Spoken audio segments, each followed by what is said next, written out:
Realmente es una gran bendición poder estar reunidos siempre en la casa del Señor. De hecho, sabiendo que antes de Dios crear todo, antes de Dios crear el cielo, la tierra, el universo, Dios, que es omnisciente, lo sabe todo, Él sabía que hoy íbamos a estar aquí en este lugar y que en este lugar íbamos a escuchar su palabra. Por lo tanto, si ya Dios, antes de nosotros nacer, sabíamos que íbamos a estar aquí, entonces lo que Dios tiene para nosotros es sumamente importante. Así que yo le invito a que disponga su corazón y su alma. La pastora nos ha dicho que estamos celebrando y recordando de júbilo en el mes de octubre la reforma. Hay una frase que quise poner en esta mañana y es post tenebras lux. Esa es una frase que se utilizó en la Edad Media, 1517, 1540, 1560, porque identificaba que después de las tinieblas venía la luz. Y de eso vamos a hablar, a qué tinieblas nos referimos.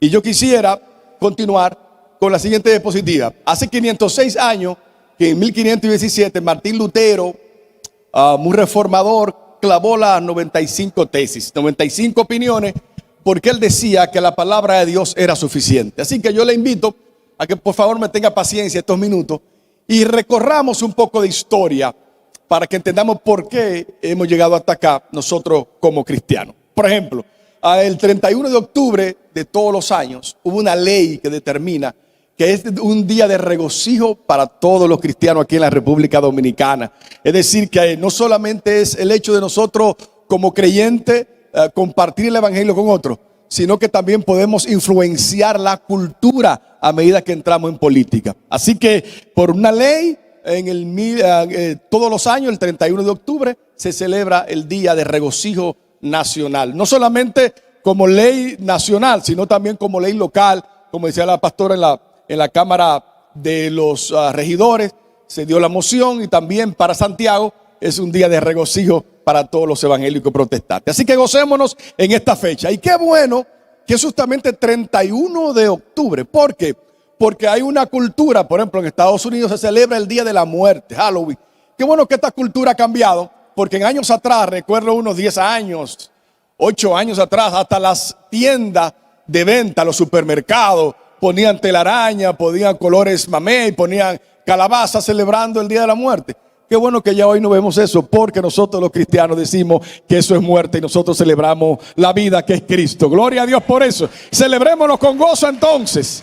31 de octubre de todos los años recordamos la reforma protestante, y la siguiente queremos hablar acerca de un verso. Busque la Biblia conmigo, por favor, en el Evangelio de Juan. En el Evangelio de Juan, capítulo 1, el versículo 3 al 5. Yo quisiera que usted lo lea conmigo, porque desde ahí se desprende lo que compartimos acerca, después de las tinieblas, la luz. Cuando todo parece oscuro, la luz de Cristo siempre va a brillar. Lea el verso 3 conmigo. Evangelio según San Juan, el versículo 3 dice: todas las cosas por Él fueron hechas, y sin Él nada de lo que ha sido hecho fue hecho. En Él estaba la vida, y la vida era la luz de los hombres. Dice el verso 5: la luz en las tinieblas resplandece, y las tinieblas no la apagarán. Amado Dios, gracias por tu palabra. Tu palabra es verdad y es vida. Permite que estas palabras queden en nuestros corazones, alimenten nuestras vidas y nos acerquen a ti para obedecerte cada día. Lo pedimos en el nombre de Jesús. Amén. Esta frase fue una frase especial para los reformadores hasta esta época, y cada vez que ellos hablan de después de las tinieblas y luz, recuerdan a este versículo. En la siguiente diapositiva nosotros encontramos algo muy importante, y es acerca de lo que dice la palabra de Dios en el libro de Romanos capítulo 1 verso 17. Ponga atención en este verso, porque este verso lo vamos a aclarar un poco más adelante.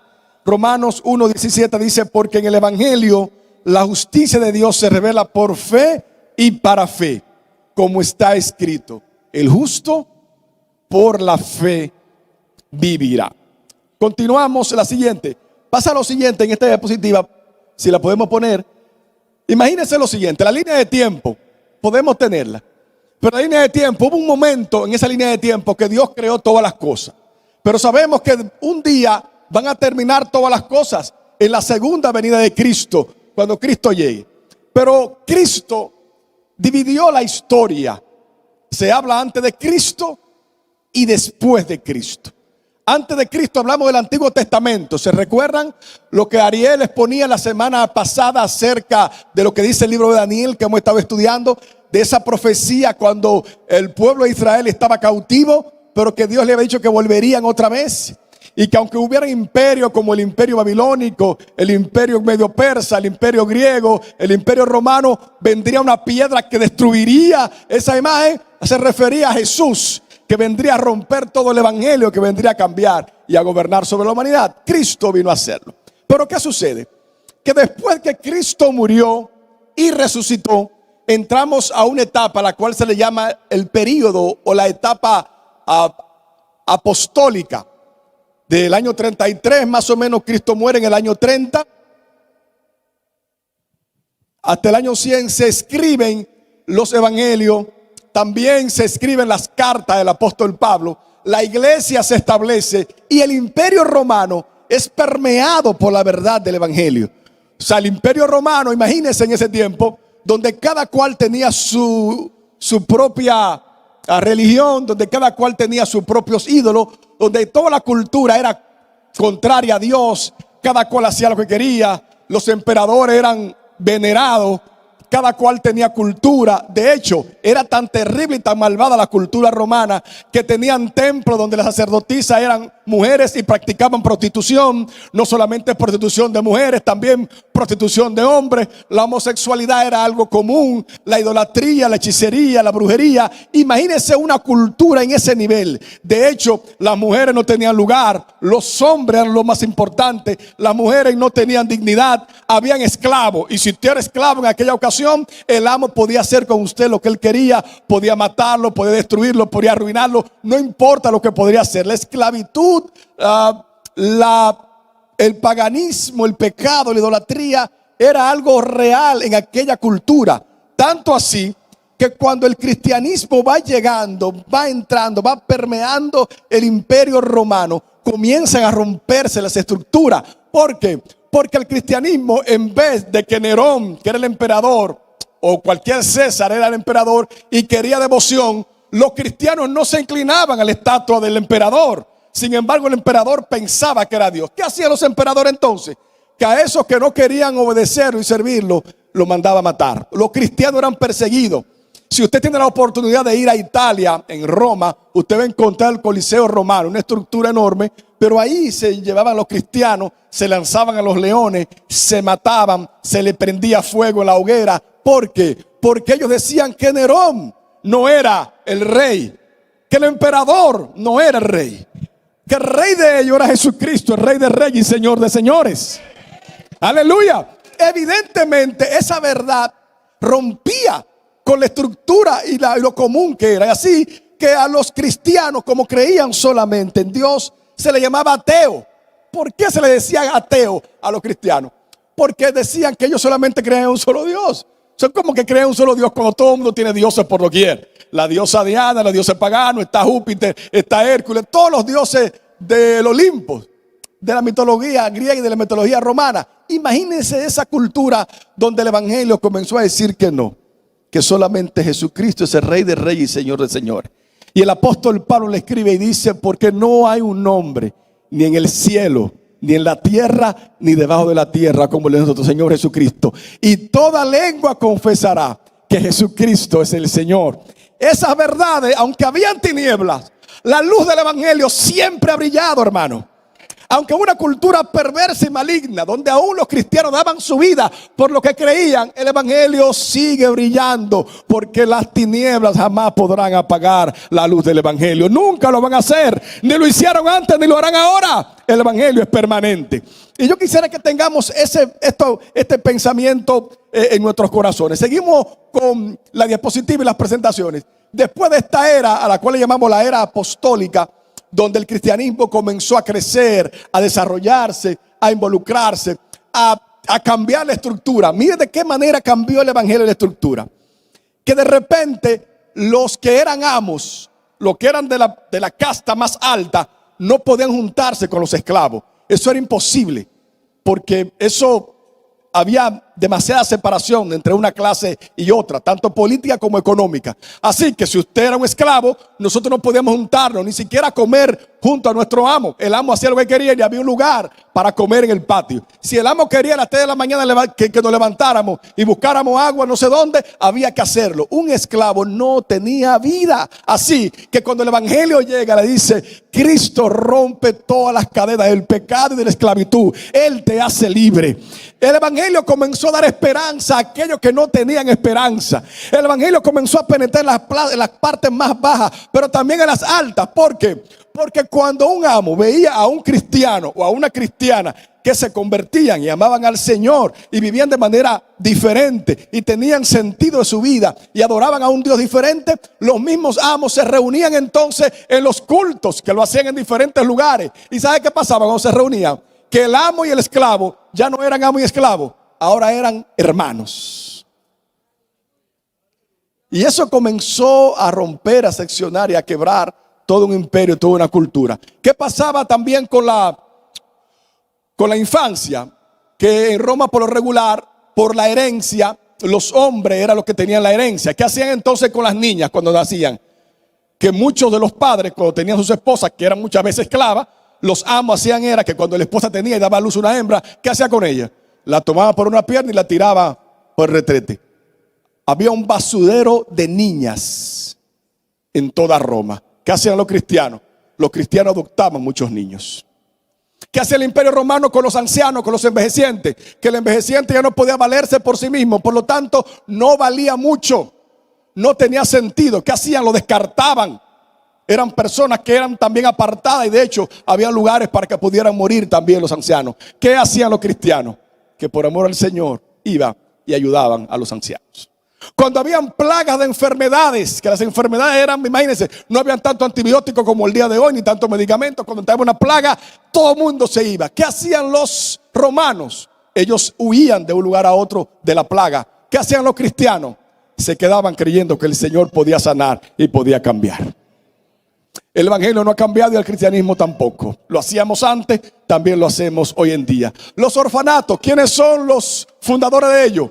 Todavía no conozco un ateo que sea un fundador de un orfanato. No, cristianos son.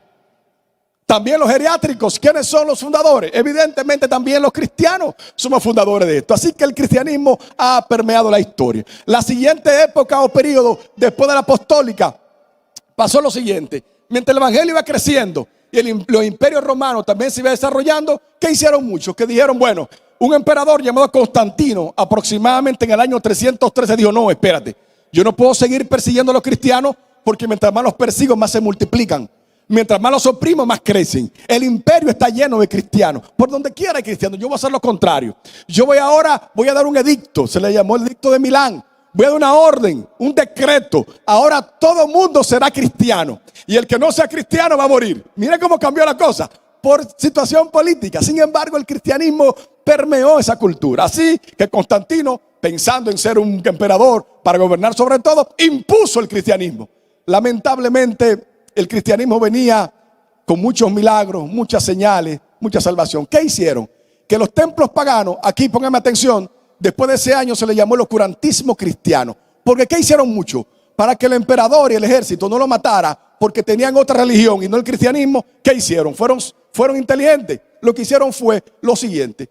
Si ellos adoraban a la diosa Diana, ellos entonces le pusieron el nombre de la Virgen María.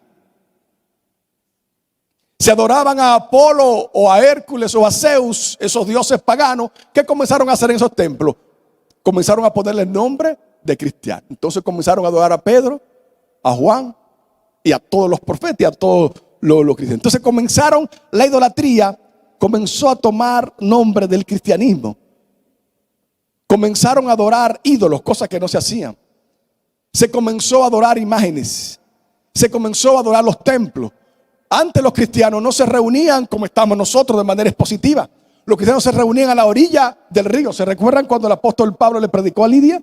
Cuando iban de casa en casa, se recuerda que Eutico se durmió y se cayó en la casa y cayó muerto. Bueno, así era que los cristianos se reunían en diferentes lugares y se juntaban y se miraban uno a otro y compartían el evangelio. Se llamaba oikos, donde Cristo era compartido y ellos podían crecer. Habían milagros, habían señales. Los dones nunca cesaron en la iglesia. Tenemos testimonio en la patrística de cómo comenzaron a crecer y a manifestarse siempre las señales y los milagros. Nunca cesaron, sino que continuaron hasta el día de hoy. Así que en esta época de repente comenzó a crecer la idolatría. ¿Y qué sucedió? Que en vez de que los cristianos uno y otro predicaran, se le imponía que no, que el único que podía predicar era el sacerdote del templo.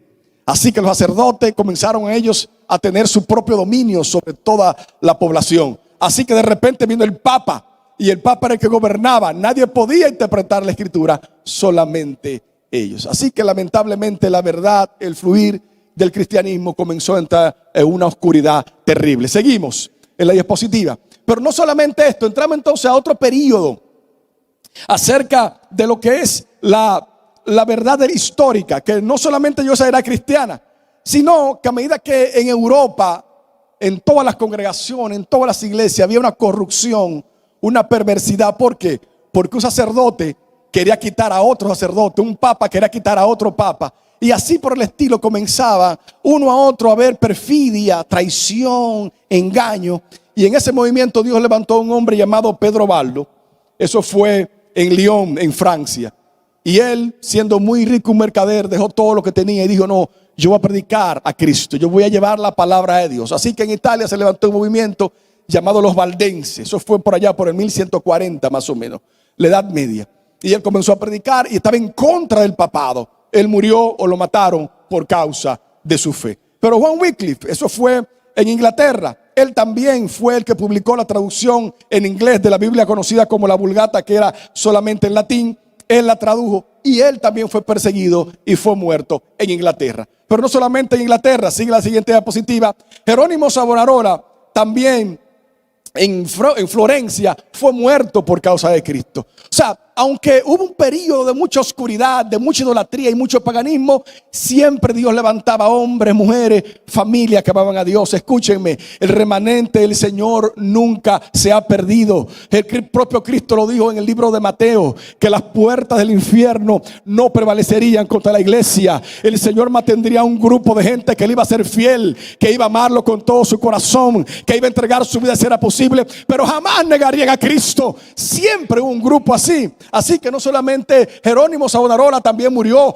por causa de amar al Señor y de estar en contra del papado. Juan Hus, la siguiente diapositiva, dice la historia que este hombre de Dios escribió 2 libros. Uno llamaba La Iglesia y otro La Simonía.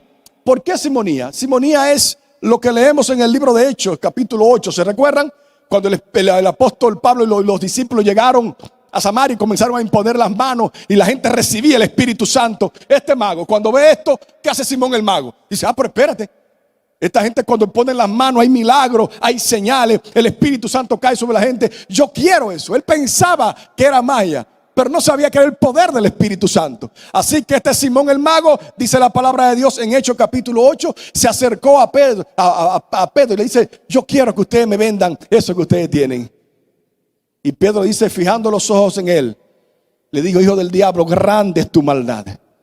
Y dice que cuando el apóstol Pedro le habló y le refirió, quedó ciego, no veía. Y él pidió arrepentimiento para poder otra vez recibir la vista. Y volvió a recibirla porque se arrepintió. Lo que quiero decir que la luz siempre va a venir después de las tinieblas. Aún los discípulos predicando y habiendo milagros, ahí venían las tinieblas a penetrar para confundir la situación. Es como hoy en día, Dios se mueve con poder, los dones todavía siguen, Dios sigue haciendo obras, milagros, señales, profecías, hablar en lengua, interpretación de lengua, géneros de lengua, todos los milagros igual, hasta que Cristo venga. Sin embargo, sabemos que Satanás va a traer las tinieblas para confundir y debemos tener cuidado. Así que Juan Hus lo quemaron por causa de él predicar a Cristo y decir que lo que Roma enseña no es lo correcto, porque lo que Roma enseñaba era idolatría y era el pecado. Y dice que a él lo envolvieron en madera, sobre todo madera verde, para que pudiera quemar lentamente, y el paso, no madera seca. Y lo quemaron, y mientras él se quemaba, el apellido de él es Hus. Él dice: van a quemar a un ganso, refiriéndose a él, pero dentro de un siglo te encontrarás con un cisne que no podrán quemar. Esto fue aproximadamente en el 1415, y en el 1517 Martín Lutero estaba escribiendo la 95 tesis y llevándola a la Universidad de Wittenberg. Las siguientes diapositivas. Y voy a hablar de esto. Ahora, si me quedo en el 1517, Martín Lutero fue un expositor de la palabra de Dios. Fue cambiado y él decía: pero ven acá, esto no es posible lo que está pasando. El Papa hace lo que él quiere. Cuando voy a Roma hay maldad, hay prostitución, hay pecado, hay paganismo, hay idolatría. No es posible. Él se detuvo y comenzó a leer la palabra de Dios, y leyendo el libro de Romanos, se recuerda que le dije: ponga atención en este verso, Romanos capítulo 1, el verso 17, que dice: porque el poder de Dios se revela por fe y para fe, y como está escrito, que dice: el justo por la fe vivirá. Él dijo: si el justo por la fe vivirá. El Espíritu Santo iluminó su corazón y él comenzó a escribir, decir: si es por la fe en Cristo, entonces no debo ir a confesarme con el Papa. El Papa no tiene poder sobre ningún humano. Él también necesita salvación, porque es por la fe en Cristo que murió por nosotros. Así que él comenzó no solamente a esto, a recibir este cambio, esta transformación, pero algo que lo sacudió y lo llevó a él tratar de completamente separarse de la iglesia romana y del Papa, fue que para construir la basílica de San Pedro, que encontramos en Roma, enorme, con la capilla Sistina, con toda la pintura y algo hermoso, un hombre sacerdote llamado Juan Texel dijo: yo sé cómo sacar dinero a la gente. Yo voy a hacer un cajón y lo voy a poner de madera, y le voy a decir: cuando una moneda caiga sobre el cajón y se escuche la moneda, inmediatamente el alma de tu familiar que está en el purgatorio se irá al cielo. Y así comenzó a hacerlo. Engañaba a la gente diciendo: desde que tú pagues por tus pecados o el pecado de un familiar tuyo, lanza la moneda, desde que suene, inmediatamente el alma sale del purgatorio y se va al cielo. El purgatorio es un invento también de la iglesia romana. No hay purgatorio. Pero no solamente esto, él comenzó a buscar rollos y él vendía cartas. ¿Sabe qué eran? ¿Cómo se llamaban esas cartas? Indulgencias. La palabra indulgencia quiere decir perdón. ¿Sabe qué comenzó a hacer este hombre? A venderlo. Él vendía el perdón. Por ejemplo, si usted sabía que iba a pecar, iba a adulterar o iba a engañar, mañana usted compraba 3 o 4, la tenía, la leía y la entregaba.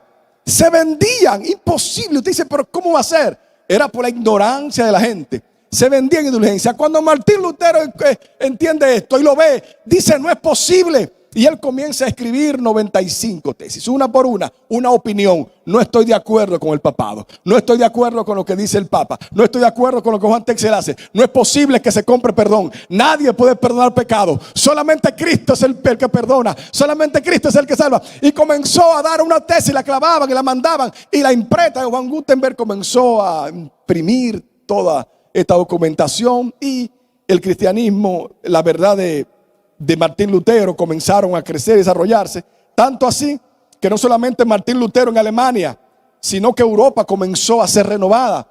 No solamente Martín Lutero. En la siguiente diapositiva encontramos que Juan Calvino también, aunque nació en Francia, hizo todo su ministerio en Suiza. Ahí también Juan Calvino hizo una gran revolución.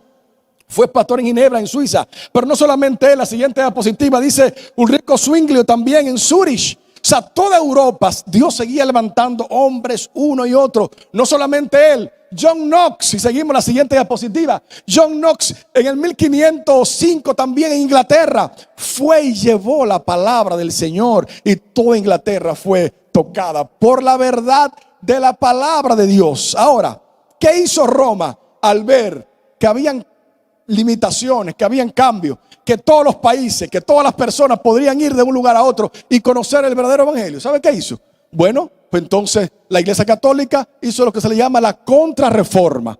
Justamente esa, la contrarreforma. ¿Qué hicieron entonces? El papado, sus obispos, todos los sacerdotes que había, se reunieron, llamaron a todos. El Concilio de Trento se le llama, 1545. Se reunieron y dijeron: bueno, aquí hay que poner las cosas claras, hay que parar a esta gente.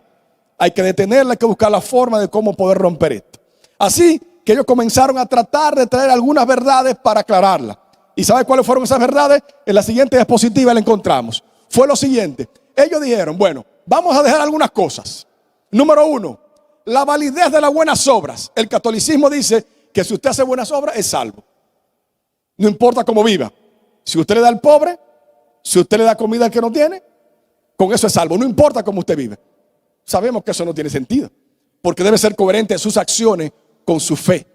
Así que el catolicismo todavía cree que la validez de las obras son importantes para salvación. Sabemos que no es real.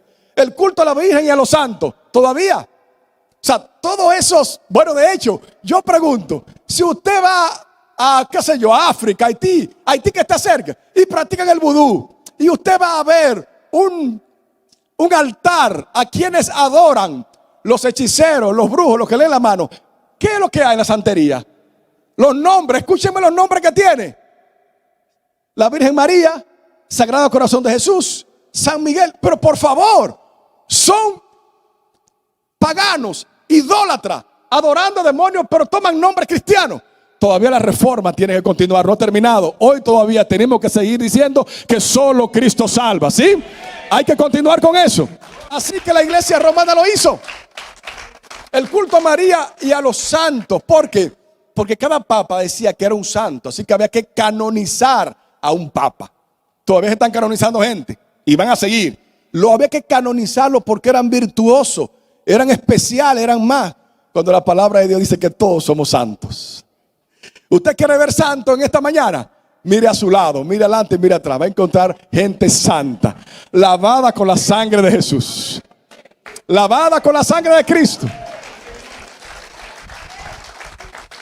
Y usted dirá, bueno, hay algunos que no son tan santos. Bueno, ese también dice, es verdad, no son tan santos. Así que todos no somos tan santos como debiéramos ser. Pero para allá vamos, nuestra estatura es Cristo y a Él vamos a llegar. Así que al pasito, sigamos continuando y creciendo en el Señor hasta que lleguemos a la perfección. Entonces, ¿qué era lo que predicaba la reforma? En el videito me fascinó cuando lo vi. Yo dije, brillante. Se adelantaron y qué bueno que podemos profundizar eso en los muchachos. Yo creo que ustedes recuerden estas 5 cosas. Número 1, sola escritura. La siguiente diapositiva. Sola escritura. ¿Qué significa esto? Que los reformadores, todos estos nombres que yo dije, al ver lo que el papado hacía, dijeron no. Lo que nos va a dar a nosotros garantía, la doctrina principal es lo que dice la palabra de Dios. Lo que dice la escritura, lo que está aquí en este libro, vale más que lo que pueda decir algún hombre. Voy a creer lo que dice eso y voy a morir por lo que dice eso. Porque el cielo y la tierra pasarán, pero su palabra nunca van a pasar. Así que tenemos que creer lo que dice la palabra de Dios. ¿Por qué? Porque la palabra de Dios es inerrante, no tiene error. Es infalible, no tiene fallo. La palabra de Dios es coherente. Desde Génesis hasta Apocalipsis, todo lo que dice la palabra de Dios es verdadero. Da respuesta a todas las preguntas del ser humano. Así que esta doctrina bíblica de la sola escritura, lo que nos enseña es que solamente la Biblia es la autoridad para la vida y la disciplina de todos los cristianos. No es una encíclica que el Papa haga. No es lo que el magisterio del papado diga. No es lo que la tradición diga, es lo que la palabra de Dios dice. Lo leemos en Gálatas capítulo 1, versículos 6 al 10. Segunda de Timoteo 3:16, que toda la escritura es inspirada por Dios. Y segunda de Pedro 1:3. Yo quiero que recuerden estas 5 cosas, por favor, 5. De todo lo que yo he hablado, estas son las 5 más importantes. Lo otro es historia y pasó. ¿Por qué digo que lo otro es historia? Miren por qué. Porque aunque Martín Lutero fue importante en la reforma, Martín Lutero maldecía. Martín Lutero aún se oponía a todo otro grupo que no creyera lo que él quería. Martín Lutero era cerrado, era obtuso, era cuadrado, lo cual si alguien tenía cualquier otra idea contraria, él se había que matar, por eso mataría. Así que Martín Lutero no es para nosotros el ejemplo, para nosotros vivir por él. Jesucristo es el ejemplo para vivir por él. ¿Sí? Juan Calvino, ¿por qué digo que no nos encontremos con estos nombres? Porque Juan Calvino, aún estando en Suiza, él firmó para que mataran a José Servés. Lo mataron. en la hoguera. ¿Por qué? Porque pensaba en contra de lo que Calvino pensaba. Sí, que aunque fueron hombres reformadores, también eran hombres humanos que fallaban y pecaban. Pero no solamente él, Zwinglio, que yo lo puse ahí, él también mandó matar a uno de sus alumnos, porque un alumno comenzó a entender la Biblia de otra manera a la que él pensaba, y él ordenó a que lo mataran también. Se dan cuenta que todos esos nombres que tenemos son oro. Si encontramos lo que hay, también son pecadores y también necesitan a Cristo, como usted y yo necesitamos a Cristo cada día. Pero no solamente esto, hay otro nombre, por ejemplo, un inglés muy conocido, Charles Haddon Spurgeon. Se le llama el príncipe de los predicadores. Cada vez que escuchaba, bueno, yo particularmente hay una página de él muy buena de todas sus prédicas. Yo he leído más de cuántas, 75 prédicas de él. Tienes 200 y pico, 300. Y son maravillosas. Sin embargo, él le fascinaba el opio. Tenía que fumar todo. Y vivía con una pipa y se sentaba y murió justamente de eso. ¿Qué quiero decir con esto? Que aunque sean hombres, son pecadores. Nuestro modelo es Cristo y lo debemos seguir y amar. Así que cuando usted escuche esos nombres, no le ponga mucha relación a esos nombres.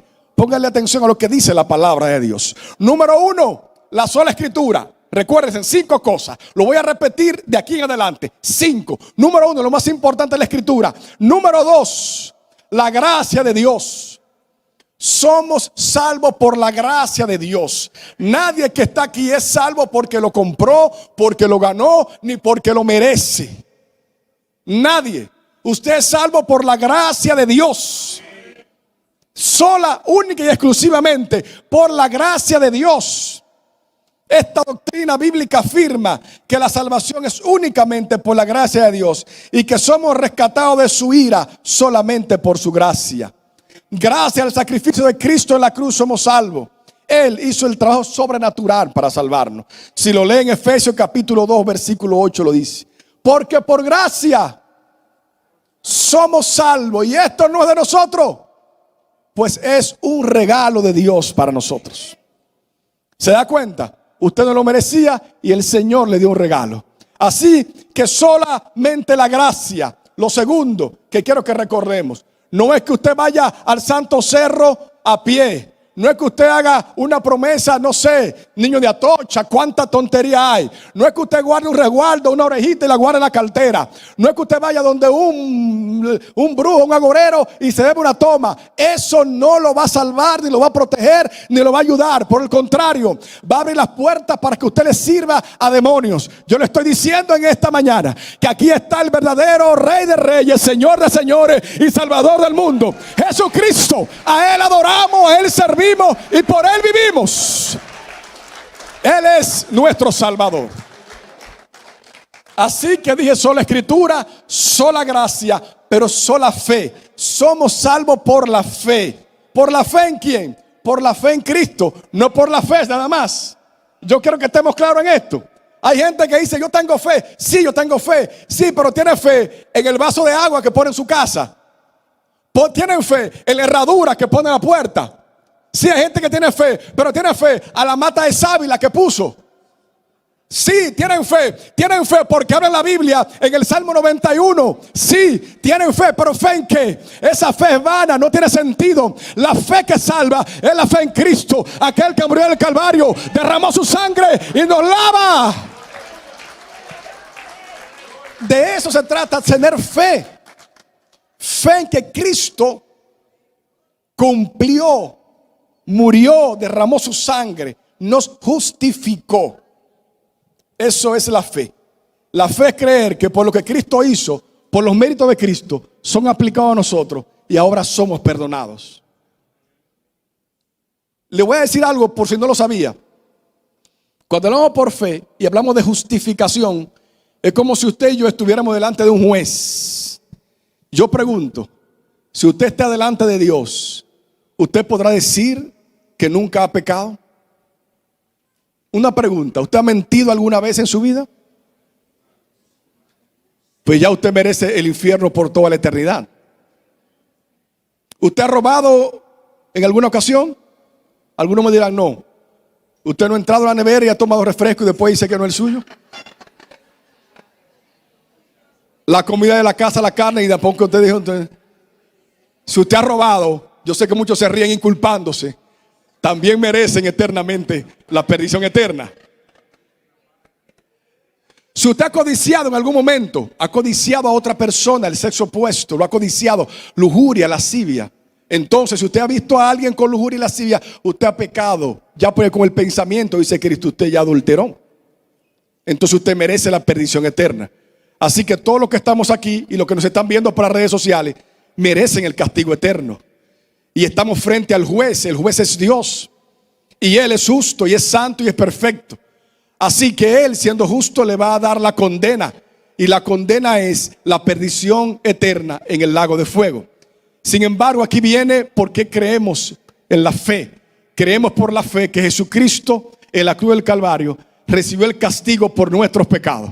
Ahora yo creo en Cristo y Él es mi abogado, y creyendo en Cristo, el juez ya no derrama su castigo sobre mí porque lo derramó sobre Cristo. Así que la justicia de Cristo es aplicada a mí. Aleluya. Eso es la justificación. La justicia de Cristo se aplica a mí. Ahora soy justo. No por mis obras, por las obras de Cristo. Y confiamos en Él. ¿Sí? Continúo. Llevo 3, ¿verdad que sí? La recuerdo. Número 1, solo la escritura. Número 2, ¿cuál es? Solo la gracia. Número 3, la fe. Seguimos, ahora la 4. Voy a hablar de que solo Cristo salva.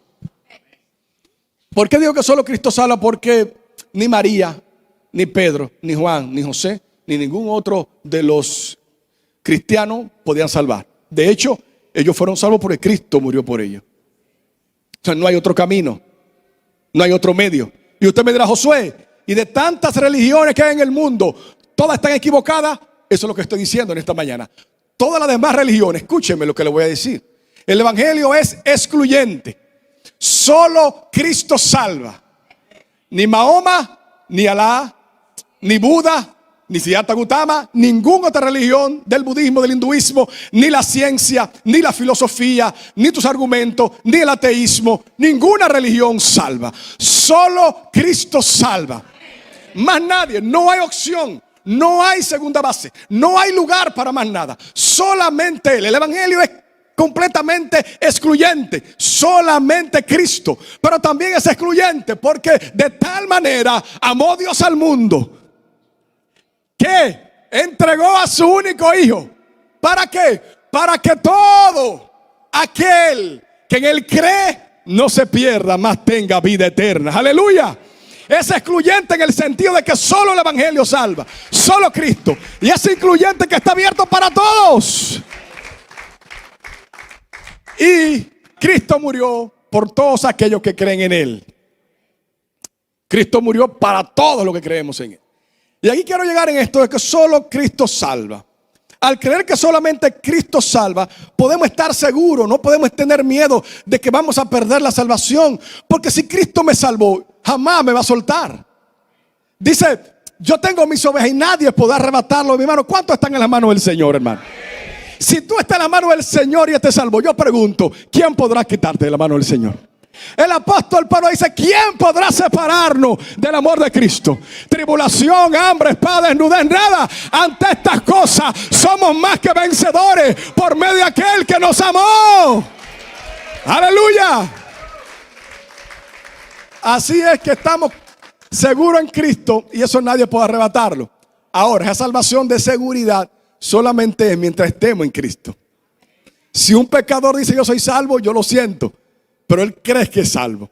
Solamente los que creemos en Cristo somos salvos, ¿sí?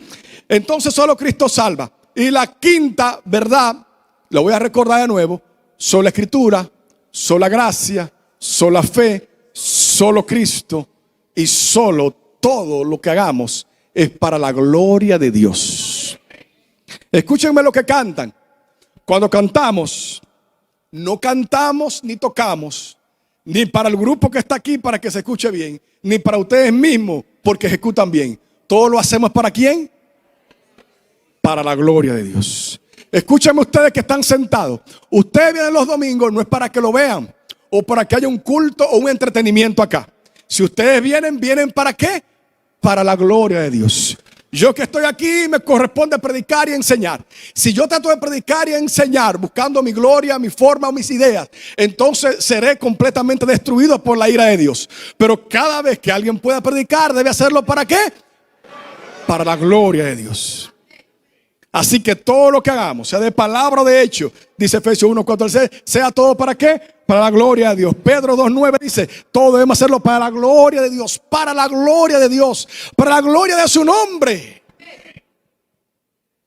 Así que las canciones que tomemos, las alabanzas que hacemos, las oraciones, las predicaciones, todo deben de llevar gloria a Dios. Así que un predicador glorifica a Dios predicando, pero un zapatero glorifica a Dios haciendo un buen zapato. Un cantante glorifica a Dios cantando, pero uno que vende, no sé, en la tienda lo hace bien, vendiendo bien. Y así cada cosa, no importa que hagamos, que nos corresponda barrer, por ejemplo, trabajando en el ayuntamiento, eso no es un trabajo denigrante, es lo que podemos hacer. Y si Dios te dio la habilidad de poderlo hacer, hazlo, pero hazlo con excelencia para la gloria de Dios. Si eres abogado, tú serás abogado, pero no como dicen, no, todos los abogados son ladrones. Bueno, no. Tendrán que luchar con eso. Tendrán que trabajar con eso. Porque pasa lo mismo con los ingenieros, con los profesores, con los doctores, con todas las profesiones. Porque el problema no es la profesión, el problema es el corazón del hombre. Así que todo lo que hagamos, hagámoslo ¿para qué? Para la gloria de Dios. Sabiendo que lo que debemos hacer es justo, correcto, como que Dios nos está viendo. Y de verdad que nos está viendo. Escúchenme, Dios está omnipresente, que Dios está viendo ahora mismo nuestros pensamientos más profundos en nuestro corazón. Dios conoce las inquietudes más profundas de nuestra alma. Dios sabe los temores más profundos de nuestro ser. Dios sabe los retos más grandes que estamos pasando. Yo no lo conozco. Pero el Señor que está aquí, que es omnipresente, y Él está aquí presente con nosotros, porque Él prometió que donde habían dos o más reunidos en su nombre, Él estaría en medio de ellos y Él está con nosotros. Él conoce tu corazón. Él conoce tu situación. Él es fiel. Tú podrás pecar, Dios no va a fallar. Tú podrás dejarlo, Él nunca te dejará. Podrás deslizarte, Él siempre te va a sostener. Te estoy llamando en esta mañana que corra al Señor, a su verdad, que crea su promesa. Una cosa es creer lo que dice la Biblia, otra cosa es creerle a Dios en lo que dice la Biblia. Yo le estoy diciendo que ya no es tiempo solamente de escuchar un verso bíblico, de tomarlo y mandarlo por las redes, de escucharlo, oírlo y que ese verso bíblico cambie mi corazón de tal manera que ya no sea yo mismo, que sea Cristo glorificado en mi vida, en mis hechos y en mis acciones. Cristo es el todo en mi corazón, aleluya. Pero todos, escúchenme, todos pasamos por situaciones en esta vida donde tenemos que confiar en el Señor. Yo no sé en qué situación particular tú estás atravesando, pero tienes que confiar en las promesas del Señor. Esta vida, por larga que sea, pasarán 70, 80, no sé cuántos años tú podrás llegar, 90 años, 100 años, pero te aseguro que esta vida es corta. La eternidad es para siempre y estaremos con Él eternamente. Él es nuestro Señor y Él es nuestro Dios. Así que todo lo que hagamos, hagámoslo para la gloria de Dios. ¿Por qué para la gloria de Dios? Porque el fin último de todos los seres humanos es ser felices. Escúcheme, el fin último de todos los seres humanos es ser feliz. Y solamente se puede ser feliz glorificando a Dios. No hay otra manera de cómo ser feliz. Y cuando digo ser feliz de glorificar a Dios, no estoy diciendo venir aquí, saltar, levantar las manos y aplaudir. Lo hace cualquier persona eso. Estoy hablando de glorificar a Dios en todas las cosas que hace. En tus motivaciones que te mueve, en las inclinaciones de tu alma, hacia dónde te llevan, en los deseos más profundos, hacia dónde se inclinan, los anhelos de tu ser que desean glorificar a Dios o disfrutar de tu pecado. Escúchenme, si tu deseo se inclina al pecado, entonces está lejos de Dios. Pero si tu corazón se inclina a buscar más a Dios, a desear más la santidad, a querer conocerlo más, a mirar su belleza en su palabra, a desearlo y crecer en el conocimiento de Dios cada día, si en tu corazón está ese deseo, entonces eres salvo y amas a Dios con todo tu corazón. Tenemos que examinarnos en esta mañana y mirar las inclinaciones de nuestras almas. Debemos sentarnos y a la luz de esta verdad de la Escritura descansar y conocer que todo lo que podamos hacer sea para la gloria del Señor. La siguiente diapositiva habla de los nombres de los protestantes. ¿Usted se ha dado cuenta? ¿Y cuántos nombres que tienen las iglesias? Algunos me han hecho esa pregunta. Jóvenes, me dicen, aquí, ¿cuántos nombres? ¿Qué nombres que tenemos? Bueno, hay muchos nombres. Por ejemplo, en Alemania, el líder, ¿quién fue? Lutero. ¿Cómo le llamaban a los seguidores de Lutero? Luterano. ¿Qué más? Calvino. En Suiza. ¿Cómo le llamaban a los seguidores? Calvinistas. En Inglaterra, ¿cómo se llamaban? Los anglicanos. En Escocia, presbiteriano. Y en toda América comenzaron a llamar los pietistas, anabautistas, congregacionales bautistas, menonitas, metodistas. Pero ¿qué pasó? Que a medida que toda esa iglesia comenzó a crecer, no solamente en Europa, también en América y toda Centroamérica, que el evangelio también llegó en todos los lugares, comenzó a llegar el evangelio. ¿Qué pasó? Hubo un periodo de frialdad en esas iglesias. De tal manera que ahora muchos de esos templos donde Calvino predicó, donde Lutero predicó, son ahora museos en Europa. Son hermosos templos, altos, grandes, con hermosos vitrales, pero todos son un recuerdo de algo que terminó. Qué lamentable que esos países que fueron fundamentados por el cristianismo ahora están sacudidos y arropados por el modernismo. Así que no importa lo grande que podemos estar en un lugar, lo importante es que el Señor esté. No importa lo importante que pudo haber sido una capilla, un templo, no es eso. Lo importante es que el Señor esté. Así que sacar de su cultura, toda Europa está siendo permeada. Es la región donde más suicidios suceden, donde más muerte hay. Todos los jóvenes casi están perdidos. El 30% no cree que es cristiano. El 75% no cree en Dios. Es una locura. Los ancianos murieron con su fe. Solamente se quedaron en la historia petrificados. ¿Qué sucedió? Que a través de la historia nos cuentan que así hubo un movimiento en Estados Unidos, en Los Ángeles, California, en la calle de Azusa, en un almacén donde habían tomates y eso. Negros, mujeres, hombres blancos entraban ahí y oraban, diciendo: Señor, avívanos. Señor, no podemos seguir igual. Avívanos, tócanos, llénanos con tu poder. La mayoría de todos estos cristianos eran de corriente bautista, metodista, menonita, presbiteriano, anglicano. Pero tenían un mismo deseo. No querían religión muerta. No querían historia muerta. Querían al Dios verdadero. Y oraban diciendo: Señor, tócame.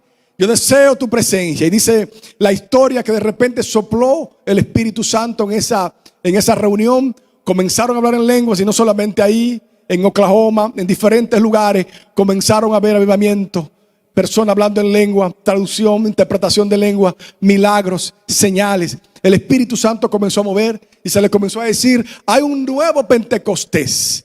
Así que a todo ese grupo que se le decía que era un nuevo Pentecostés, ¿cómo se le comenzó a llamar entonces? Pentecostales. Justamente la Asamblea de Dios es una institución a la cual nosotros pertenecemos, esta iglesia, y nosotros con todo nuestro corazón también es de esa corriente pentecostal. Y nuestra corriente viene de allá, de la era apostólica. Ha seguido por toda la historia. Llegó a la reforma. Pero no nos quedamos con la historia. Yo no quiero leer el Dios que hizo milagros. Yo no quiero solamente oír de un Dios que hizo señales, que salvó, que sanó y que cambió gente del pasado. No, quiero verlo hoy. Dios los está haciendo hoy. Dios es el mismo ayer, hoy, por los siglos de los siglos. Es mi oración que el Espíritu Santo avive de tal manera a toda la congregación, a todo el pueblo, a todas las personas, de que haya una nueva reforma. Pero no con estos nombres, no, contigo, allá atrás, lo que me está viendo. Dios te está llamando para que sea un agente de cambio, de transformación, y creer que Dios sigue haciendo su obra hoy en día. Avivamiento. Dios lo sigue haciendo. Para Dios no hay límite. Para Dios no hay cambio. Así que quiero recordar las 5 solas y quiero concluir con ellas. Número 1, recordemos sola la Escritura. Número 2, creer en la gracia de Dios. Número 3, por la fe en el Señor. Número 4, solo Cristo. 5, todo para la gloria de Dios.